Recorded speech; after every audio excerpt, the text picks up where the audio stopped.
నమస్తే, welcome to Andhraprabha. నేను తేజస్వి.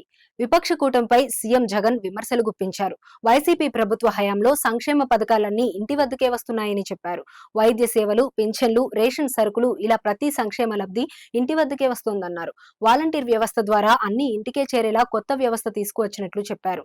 ఏపీలో మరో 15 ఏళ్ల పాటు వైసీపీ పాలన కొనసాగాలని ఆకాంక్షించారు. 5 ఏళ్లలోనే ఇలాంటి మార్పులు జరిగాయని, 15 ఏళ్ల పాటు మన ప్రభుత్వమే ఉంటే మరెన్ని మార్పులు జరుగుతాయో ఆలోచించాలన్నారు.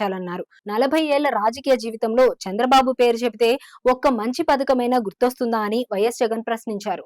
చంద్రబాబుకు అధికారం కట్టబెడితే ఉన్న సంక్షేమ పథకాలను ఆపేస్తారని హెచ్చరించారు. చంద్రబాబుకి ఓటేస్తే చంద్రముఖిని నిద్రలేపినట్లేనని హెచ్చరించారు. ఎస్సీ, ఎస్టీ, బీసీ, మైనారిటీ వర్గాలతో పాటుగా పేద ప్రజల ఆత్మగౌరవాన్ని పెంచేలా వైసీపీ పాలన సాగిందని, మరోసారి తమను ఆశీర్వదించాలని జగన్ కోరారు. తాడిపత్రి సిద్ధమేనా? యుద్ధానికి సిద్ధమేనా? ఎన్నికల యుద్ధానికి సిద్ధమా?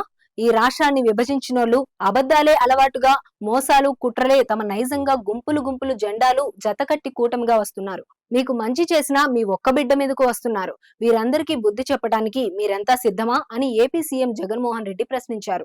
అనంతపురం జిల్లా తాడిపత్రిలో ఆదివారం ఎన్నికల ప్రచార సభలో జగన్ పాల్గొన్నారు. కరువు సీమ తాడిపత్రిలో జనసంద్రం కెరటంలా ఎగిసిపడింది. ఈ సందర్భంగా సీఎం మాట్లాడుతూ, ఈ ఎన్నికలు ఎమ్మెల్యేలు, ఎంపీలను ఎన్నుకునే ఎన్నికలు కావు. జరిగిన మంచిని గుర్తు చేసుకుని ఇంటింటి అభివృద్ధిని, పేద కుటుంబాల భవిష్యత్తును నిర్ణయించే ఎన్నికలివి. ఈ ఎన్నికల్లో జగన్ కు ఓటు వేస్తే పథకాలన్నీ కొనసాగింపు, చంద్రబాబుకు ఓటేస్తే పథకాలన్నింటికీ ముగింపు పలుకుతాడు. ఇది చంద్రబాబు చరిత్ర. ఈ చంద్రబాబు సాధ్యం కాని హామీలతో గుంపులతో వస్తున్నాడు. బాబును నమ్మటమంటే పులి నోట్లో తలకాయ పెట్టడమే, చంద్రముఖిని నిద్రలేపటమే. బాబును ఇంటికి రానిస్తే వదల బొమ్మాలి వదలా అంటూ ఇంటికి వచ్చి రక్తం తాగేస్తాడు. అలాంటి పశుపతిని దూరంగా ఉంచండి అని ప్రజలకు సీఎం జగన్ పిలుపునిచ్చారు. నాకు జెండాల పొత్తులు లేవు. మంచి చేసిన పనే నా పొత్తు. నేను ఇచ్చిన హామీల్లో 99% అమలు చేశాను. బైబిల్, భగవద్గీత, ఖురాన్ గా మేనిఫెస్టోను భావించాను అని సీఎం జగన్ వివరించారు. ఇప్పటికి మీ బిడ్డ 130 సార్లు బటన్ నొక్కాడు. 2,70,000 కోట్ల రూపాయలు డీబీటీగా కుటుంబాల ఖాతాలకు నేరుగా అక్కా చెల్లెమ్మలకు డబ్బులు పంపించాడు. లంచాలు లేని, వివక్ష లేని పనిని చూపించి ఈ మీ ఆశీస్సులు అడుగుతున్నాడు అని సీఎం జగన్ తెలిపారు. అధికారంలోకి వచ్చినప్పుడు రాష్ట్రంలో 4 లక్షల ప్రభుత్వ ఉద్యోగాలు ఖాళీగా ఉంటే ఈ 5 ఏళ్లలో 2,31,000 మందికి ఉద్యోగాలు ఇచ్చాం. అందుకే గ్రామ సచివాలయాల్లో, కొత్త బడుల్లో, కొత్త ఆసుపత్రుల్లో మన బిడ్డలు ఉద్యోగాలు చేస్తున్నారని సీఎం జగన్ వివరించారు. ఎస్సీ, ఎస్టీ, బీసీ, మైనారిటీ సామాజిక వర్గాల్లో 80% ఉద్యోగాలు ఇచ్చాం. ప్రతి గ్రామంలోనూ, పట్టణంలోనూ పౌర సేవలు, పథకాలను డోర్ డెలివరీ చేస్తున్నాం. 58 నెలల్లో ప్రజల కోసం మంచి పనులు చేసి మీ చల్లని ఆశీస్సులు కోరుతున్నట్లు తెలిపారు.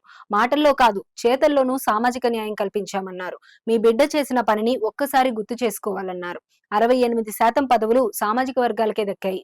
ఎస్సీలు, బీసీలు, ఎస్టీలు, మైనారిటీలకు 100 సీట్లు కేటాయించామని తెలిపారు. 14 ఏళ్లు ముఖ్యమంత్రిగా 3 సార్లు ముఖ్యమంత్రి ఆయన పేరు చెబితే చేసిన ఒక్క సీన్ గుర్తుకు వస్తుందా అని ప్రశ్నించారు.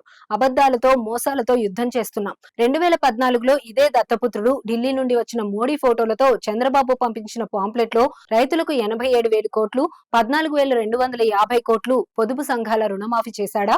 మహాలక్ష్మి పథకంలో 25,000 బ్యాంకులో వేస్తామన్నాడు. నిరుద్యోగ భృతి ఇచ్చారా అన్నాడు. అందుకే ఆ మోసపూరిత హామీలు నమ్మొద్దు అని సీఎం జగన్మోహన్ రెడ్డి అన్నారు.